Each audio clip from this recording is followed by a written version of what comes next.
سبحان الله، أنا أحب أن أحدثكم حديثا له تعلق بهذا الدرس. إخواني، من هداه ربنا سبحانه إلى صراط مستقيم فليسأل الله الثبات عليه. لا ينبغي أن يغر أحدنا باستقامة يهدى إليها، بقرآن يحفظه، بعلم يوعيه، بحسنات يصنعها. القلوب بين أصبعين من أصابع الله يقلبها كيف يشاء. نسأل الله أن يثبت قلوبنا على الخير. هؤلاء القراء سمعتم كيف يصفهم ابن عباس؟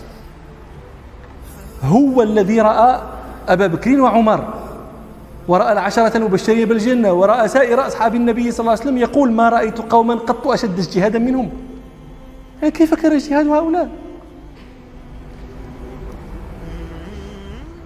أنا ما رأيت، يعني رأيت ناس ترى من كثرة سجوده شيئا نتأ له في جبهته، نتوء في الجبهة، نتوء في القدم، لكن ما رأينا قط إنسانا بلغ أن تكون يده وركبته مثل سفينة البعير. كيف هذا؟ يعني ناس فعلا عندهم زهد في الدنيا. ما قميص واحد الذي عنده إذا اتسخ بحيث لا يمكنه أن يلبس غسله وجلس ينتظر أن يلبس. زهد في الدنيا، وحفظ القرآن، وصلاة، وصيام، وقراءة قرآن،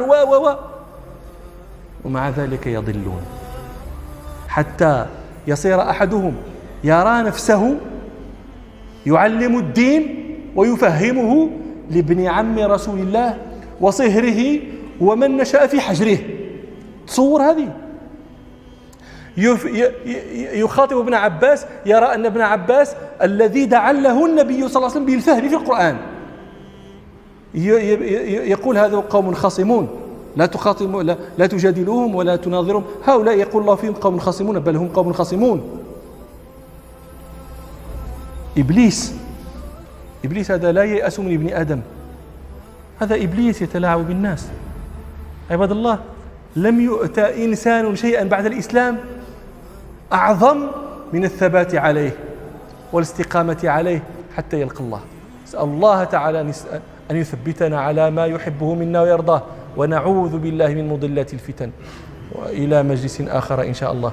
سبحانك اللهم وبحمدك، أشهد أن لا إله إلا أنت، أستغفرك وأتوب إليك، والحمد لله رب العالمين.